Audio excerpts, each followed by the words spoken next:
I stared at my phone, chest aching, my thumb frozen above the screen as I tried to process the number blinking up from my banking app. The balance was so much lower than it should have been, so low it looked like a cruel joke. I scrolled back through months of transactions, squinting at each line, desperate for some error, some overlooked deposit or hidden transfer. But it was all there, plain and unchangeable.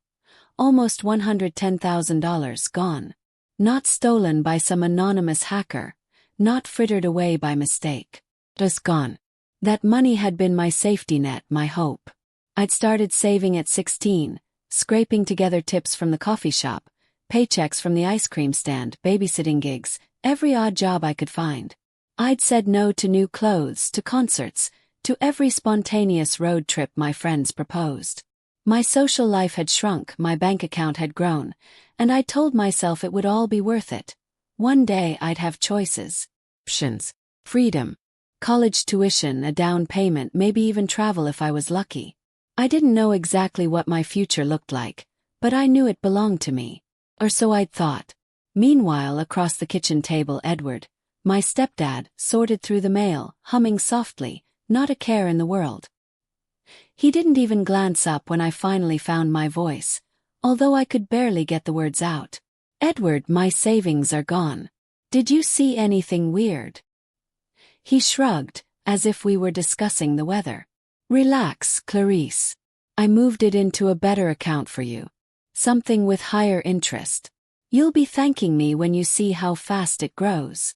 The way he said it, so breezy, so sure, made my skin prickle. You moved it. My voice was thin, barely controlled. Without telling me. Now he looked at me. His gaze steady and annoyingly calm. I'd seen that look before.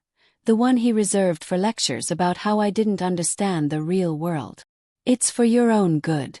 You're young. You don't know how to make that kind of money work for you yet. My heart started to pound, fear twisting into anger. What account? Where is it? Show me the transfer. He waved me off like I was a child asking about taxes. It's tied up in some obligations at the moment. But don't worry, it's safe. You have to trust people sometimes, Clarice. Could barely breathe.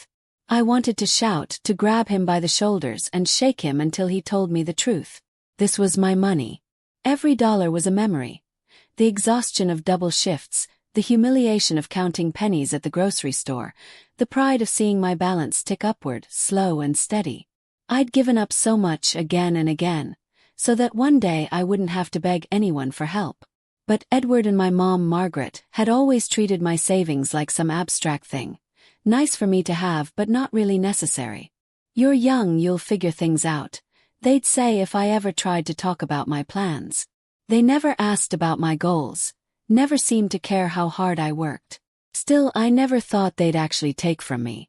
I hadn't believed they could. The rest of that day was a blur of confrontation and avoidance. Edward kept brushing me off, changing the subject, offering vague assurances. I tried calling my mom at work, but she wouldn't pick up.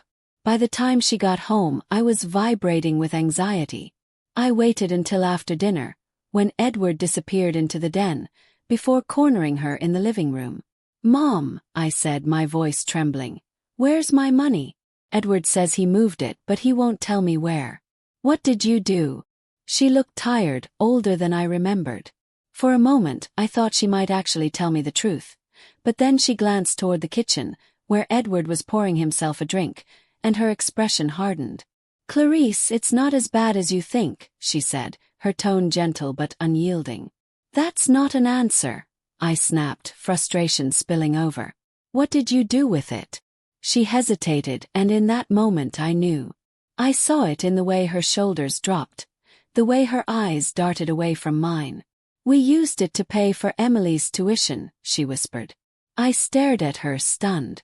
Emily, your stepdaughter. You used my savings for her college. She needed it, Clarice. My mom's voice became defensive, brittle. Her financial aid didn't come through. She was going to lose her spot. What did you expect us to do? Let her drop out? Yes, actually. I shouted, unable to contain the anger any longer. She's not my responsibility. That money was for my future, not hers. How could you possibly think this was okay? Edward appeared in the doorway, glass in hand, eyebrows raised in mock surprise. You're overreacting, Clarice. You're young. You'll earn it back. Emily's out of time. She needed help. His words poked at every raw nerve. Emily, his daughter from his first marriage, had never worked a job, never sacrificed for anything. She'd coasted through high school, floated into college with the sense that the world would always catch her. Meanwhile, I'd spent years clawing for every spare dollar. And now, they'd stolen what I'd built and handed it to her without a second thought. I want every penny back, I said, voice icy, fists clenched at my sides. Edward snorted, taking a sip of his drink. It's spent. You're being dramatic. What do you expect us to do? Pull it out of thin air? I glared at him, fury building with every heartbeat. I don't care how you do it. That money was mine. Figure it out. My mom pressed her fingers to her temples, sighing like I was the unreasonable one. Clarice, please. We're family. Sometimes sacrifices have to be made for each other. Don't talk to me about sacrifice, I snapped. I know what sacrifice is. I worked for years. I missed out on things you can't even imagine. Emily didn't do anything for that money, and you gave her my future like it meant nothing. That night sleep was impossible. I tossed and turned, replaying every conversation, every sacrifice, every time I'd said no to something I wanted. My trust in them, my own family, felt broken beyond repair. I kept seeing my mom's apologetic face, Edward's smug smile, the disbelief on my own when the truth came out. I thought about Emily, away at college, probably not even wondering where the sudden windfall had come from. By dawn, my grief had hardened into resolve. I wasn't going to let them get away with this. I wouldn't just swallow it and move on. I called Danny as soon as I could. She listened, then exploded. Clarice, that's not just unfair, it's illegal. That's theft. You have to call a lawyer. Her outrage was the match I needed. I found the number for a law firm Danny recommended and dialed, my hands shaking as I explained everything to the woman on the other end. I told her about Edward's patronizing reassurances, Margaret's justifications, the way they'd always dismissed my voice. I told her about every cent I'd earned, how hard I'd worked, and how easily it had been taken from me. The lawyer listened carefully, then said, "This is a clear case of unauthorized use of funds. We can definitely help you pursue legal action, but you'll need to gather documentation, account statements, any written communications, records of your deposits. Do you have access?" "Yes," I said, feeling my backbone return. "I have everything. I'll send it all." Hanging up, I felt a strange sense of peace settle over me. For the first time since I'd discovered the missing money, I knew what I had to do. I couldn't undo what they'd done. I couldn't force them to care about me the way I'd once believed they did. But I could fight for what was rightfully mine. Over the next few days, my life became a whirlwind of phone calls, emails, and documents. I scanned old pay stubs, printed out every bank statement, collected all the evidence I could find. Danny checked in constantly, reminding me I wasn't alone. I researched my rights, learned words I'd never had reason to know. Fiduciary duty, misappropriation, breach of trust. Each step I took made me feel stronger. Edward and Margaret had counted on me to be silent, to accept their betrayal as just another lesson in growing up. They'd underestimated me. I wasn't a child anymore. I was someone who'd built a future for herself, and I was going to defend it, no matter how hard I had to fight. Danny sat with me one evening, the table between us buried under a chaotic sprawl of old bank statements, envelopes torn open in haste, and the residue of too many late-night arguments. Papers overlapped, some stained with coffee, others marked up in pink highlighter where Danny had circled every questionable withdrawal. The room was thick with frustration, the kind that settles in your bones and refuses to leave. "I still can't believe they had the nerve to take it," Danny muttered, shaking her head in disbelief. She jabbed her pen at a particularly large transfer, her brows furrowed. "Who does that? And for Emily of all people." Hasn't she always had everything handed to her on a silver platter? I chewed the inside of my cheek, trying not to let my anger spill over. My grip tightened around my pen, threatening to snap it in two. She's never had to work for anything, and now I'm the villain for wanting my own money back? Somehow I'm the selfish one. Danny's response was unwavering, her voice cutting through my self-doubt. You're doing the right thing, Clarice. They want you to feel guilty so you'll just let it go, but you don't owe them a thing. This isn't generosity or family loyalty. This is theft. Plain and simple. Her certainty steadied me. For weeks, my own resolve had wavered, battered by Margaret's guilt trips and Edward's dismissiveness.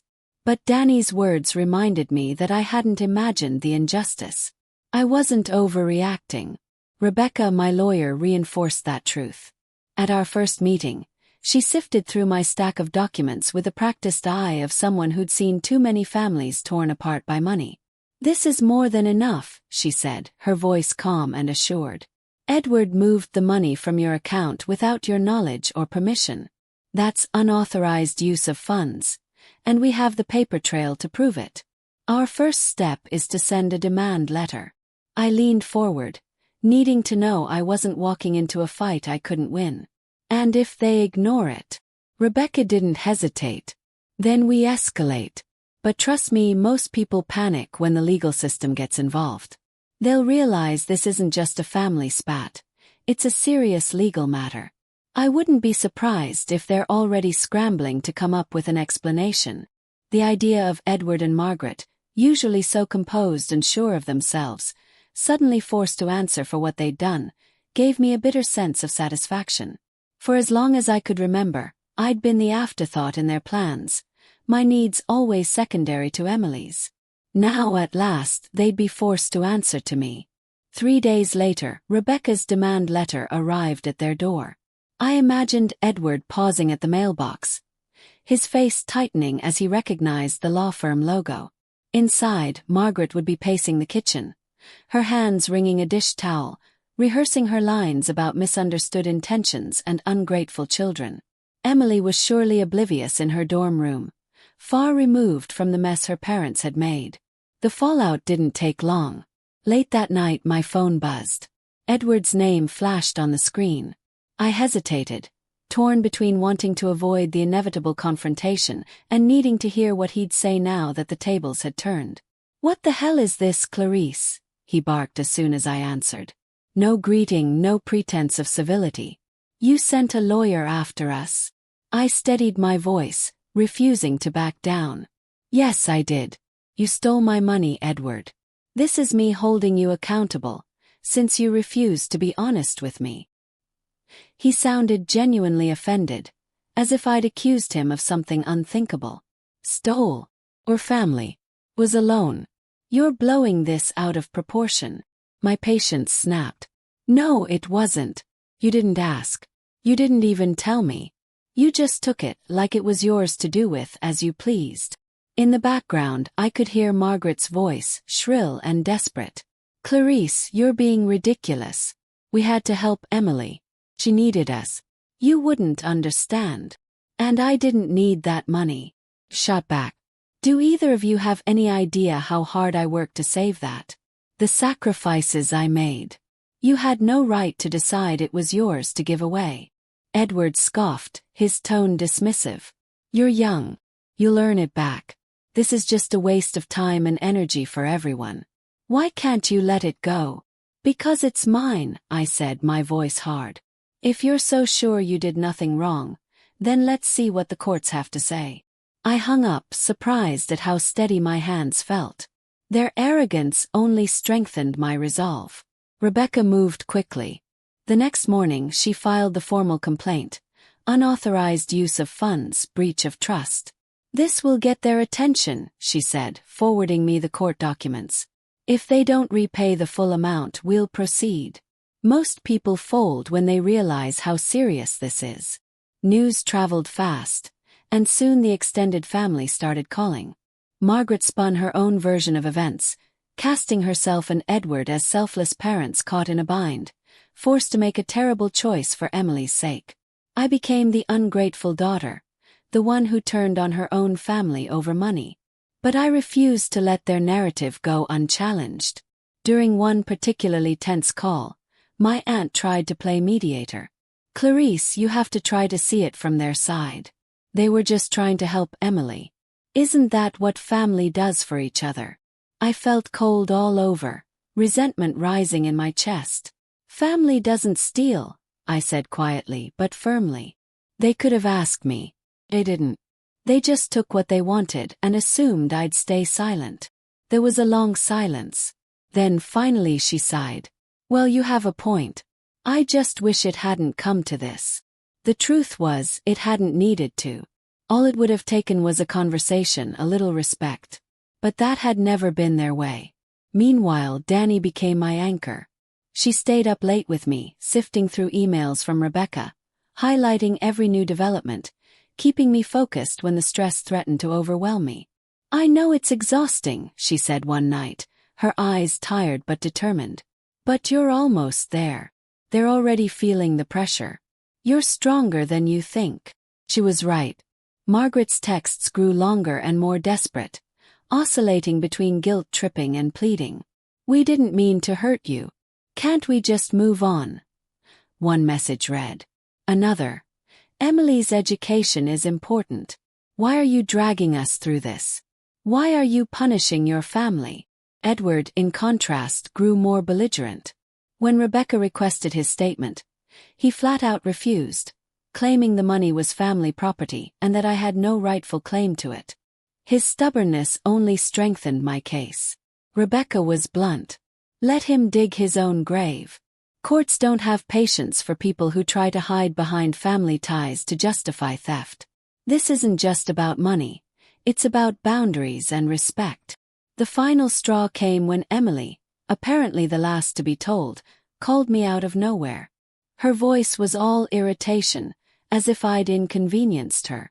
"Why are you making such a big deal out of this? It's not like you needed the money right away." I couldn't contain my anger anymore. "Do you even hear yourself, Emily? That money wasn't yours. It wasn't Mom and Dad's to give you. I worked for it, I saved it, and they had no right to take it. You all just assumed I'd let it go like I always have." For the first time there was silence on her end.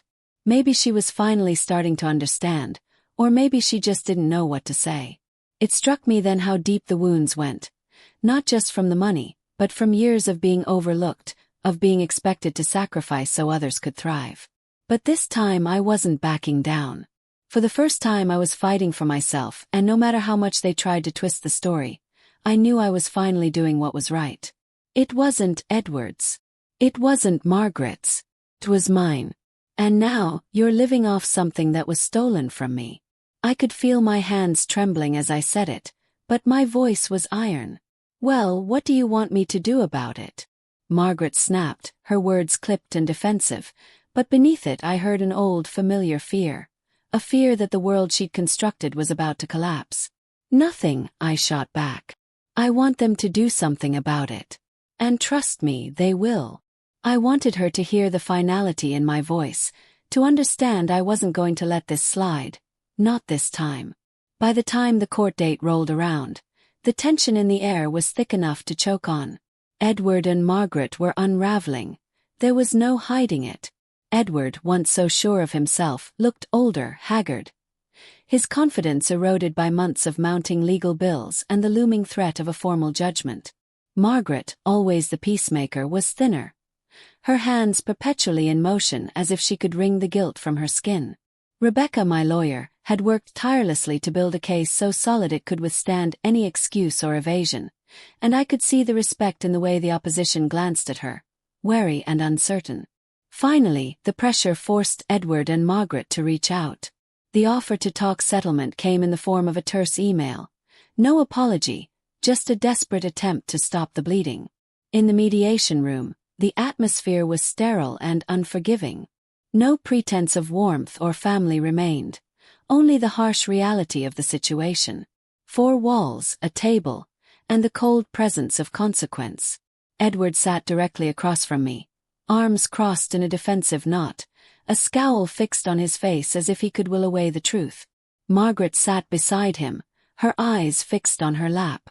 She looked smaller than I remembered, fragile, diminished by shame and regret. Rebecca, calm and collected as ever, sat at my side, a quiet pillar of strength. Her fingers danced over the stack of documents she'd assembled, every page a testament to their betrayal. The mediator, a middle-aged woman with an air of practiced composure, surveyed the room.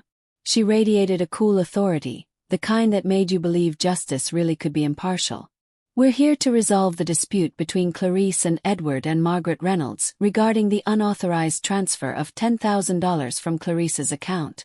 Today, both sides will have the opportunity to present their perspectives, and we'll work toward a mutually agreeable settlement." Edward leaned forward, trying to seize control of the narrative. "Let me start by saying this is a huge misunderstanding." He forced a calmness into his voice, but the strain was obvious. "We didn't steal anything. We moved the money to help Emily with tuition. Clarice is young, she's got plenty of time to save more." Rebecca's response was immediate and razor-sharp. "You transferred $10,000 out of her account without her permission," she said, her words slicing through his justifications. "That's not a misunderstanding. That's theft." Her unflinching gaze made it clear she would accept no equivocation, no family excuses. Edward tried to muster a smirk, as if this could somehow be dismissed with a shrug. But there was nothing behind it, just exhaustion and fear. "It's family money. We're all under the same roof. I didn't think we needed to ask." "You didn't think you needed to ask?" Rebecca echoed, her eyebrows arching in disbelief. "Even though the account was in Clarice's name? Even though she was the only one working and depositing money into it?" Margaret finally found her voice, although it trembled with every word. "We didn't mean to hurt her. We just thought she wouldn't notice, that she wouldn't care. The family needed help, that's all." My voice was ice cold. "You thought you could just take what I earned and call it a family decision. That's not how this works. You never asked. You never even considered what it would do to me." The mediator raised her hand, guiding the conversation back to the facts. "Let's stick to the matter at hand. Clarice, your position is that the $10,000 was yours, earned through your labor, and transferred without consent. Is that correct?" "Yes," I said, holding her gaze. "I worked multiple jobs I saved for years. Every dollar in that account came from my effort. I never agreed to any of this. I trusted them." The mediator turned to Edward. "And you're saying you transferred the money, thinking it was for the family's benefit, specifically to help your other daughter with tuition?" Edward's jaw tightened. "That's right. It wasn't malicious. Emily needed help, and we didn't have anywhere else to turn. We thought Clarice would understand." I stared at him, unblinking. "If you thought I would understand, then why didn't you ask? Why did you lie and say it was going into a higher yield account, when really you'd already spent it? You knew what you were doing, and you did it anyway." Edward opened his mouth, but the words faltered. For the first time I saw the truth dawn on him. There was no excuse, no justification that could change what he'd done. Rebecca slid a folder across the table. "Here are the transaction records," she said, her tone flat and professional. "Edward accessed the account without Clarice's consent.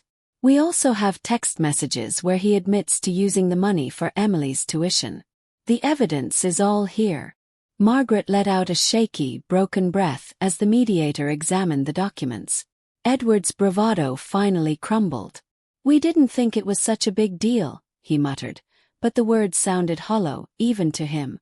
"It is a big deal," I replied, my voice steady and resolute. "You didn't just take money, you shattered my trust. And now, instead of owning up to it, you're trying to spin it as a misunderstanding. But it wasn't. It was a choice." The mediator set down the papers and faced Edward and Margaret with a measured calm. "Based on the evidence, it's clear the funds were transferred without Clarice's permission. I understand the intention was to help Emily, but you crossed a line. My recommendation is full repayment of the $10,000, plus reimbursement of any legal fees Clarice incurred. Margaret's face crumpled as she tried to process the consequences. Edward sat rigid, locked in a silent battle between anger and resignation. "How are we supposed to come up with that kind of money?" he hissed, his voice sharp with frustration and fear. "That's not my problem," I said, my words flat and final. "I had to figure out how to save it in the first place. Now it's your turn." A heavy silence fell, thick with everything unsaid. The years of resentment, of sacrifice unrecognized, of trust broken and the possibility it might never be rebuilt. The mediator broke the quiet, her voice gentle but firm. "If you agree to repay, we can resolve this here and now. Otherwise, Clarice can proceed with a civil suit, which may result in additional penalties." Edward glared at me, as if I were the one bringing shame on the family, as if all this was somehow my fault. But he saw in my eyes that I was done bending, done apologizing for needing what was mine. Finally, he let out a bitter, defeated sigh. "Fine," he said, jaw clenched so tightly it looked painful. "We'll pay her back." The mediator nodded and pushed the settlement agreement across the table.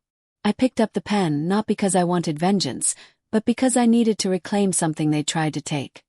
My dignity, my independence, my sense of worth.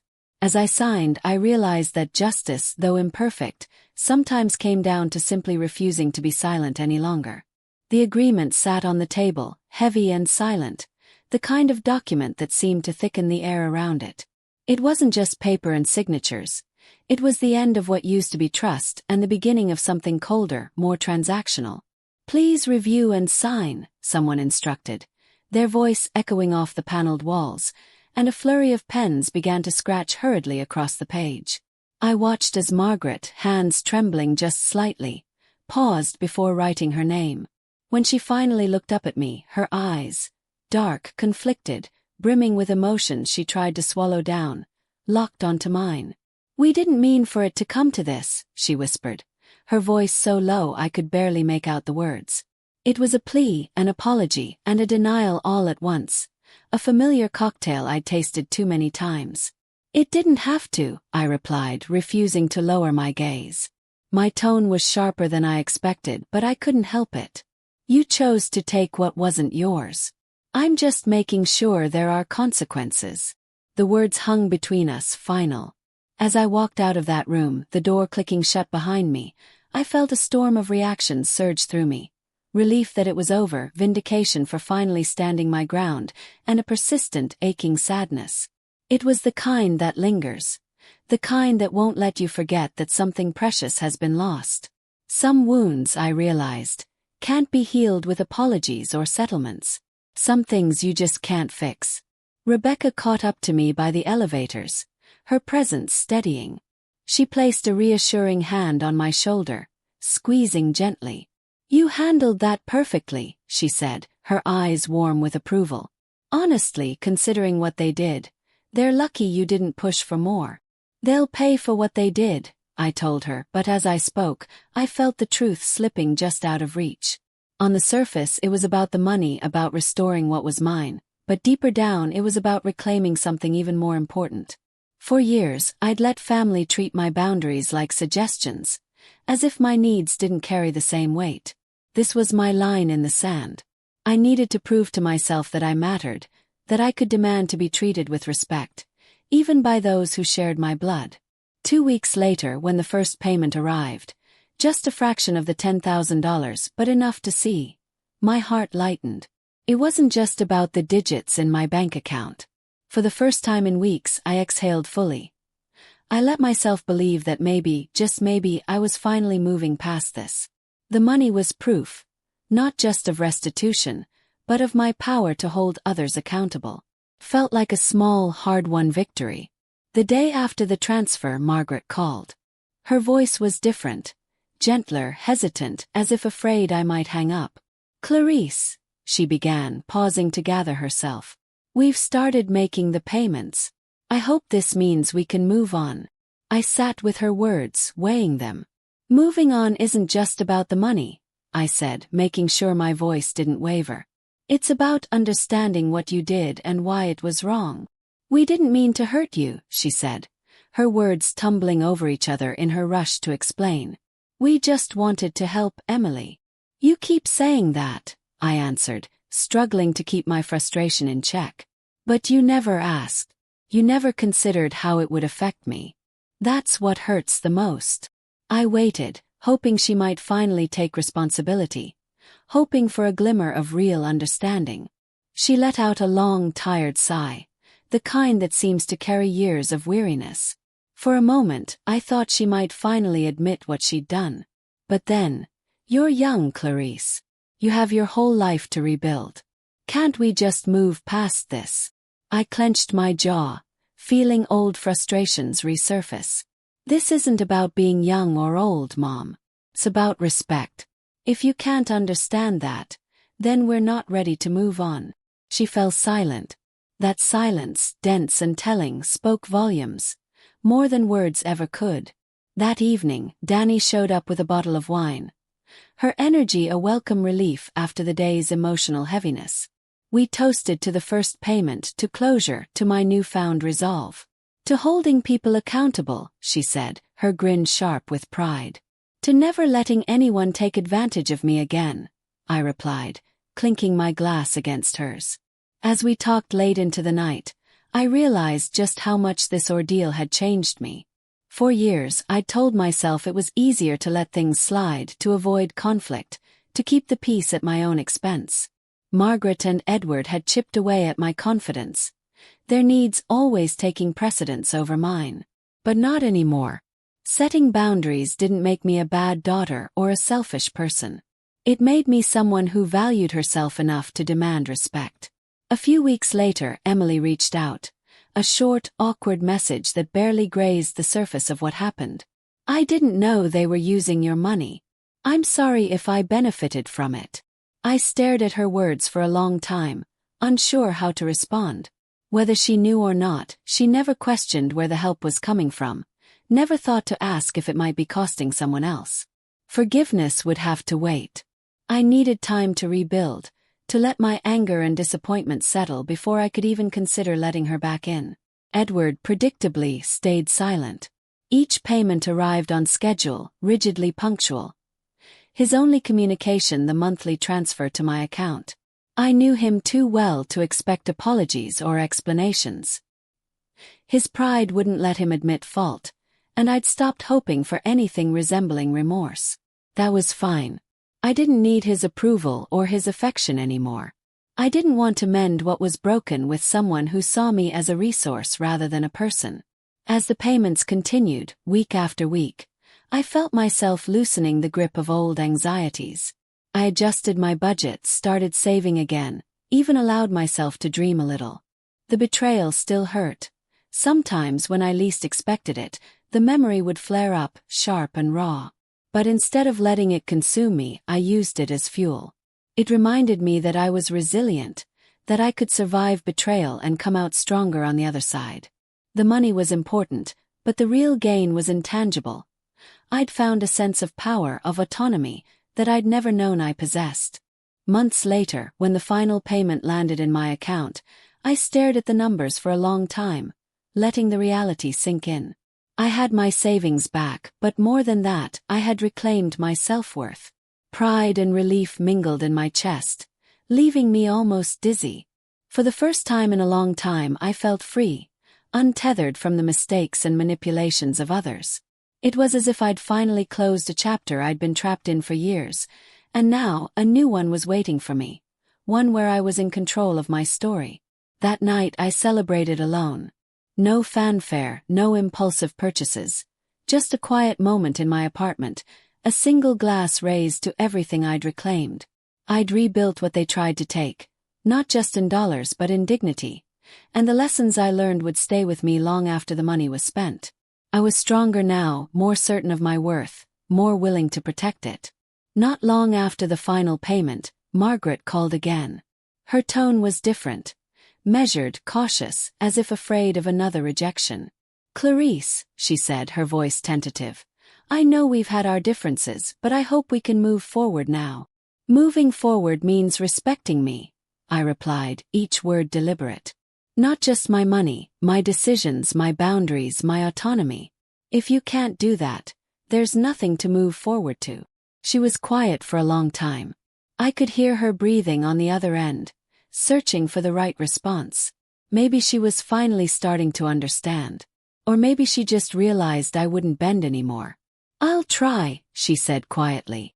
"I really will." Her words weren't a promise, but for now they were enough. I'd learned to stop waiting for others to value me. I would do that for myself every day from now on. It wasn't a perfect apology, but it was a start, a tentative first step across a bridge that had nearly burned down. I couldn't bring myself to forgive right away. Too much had happened, and trust, once broken, doesn't repair itself overnight.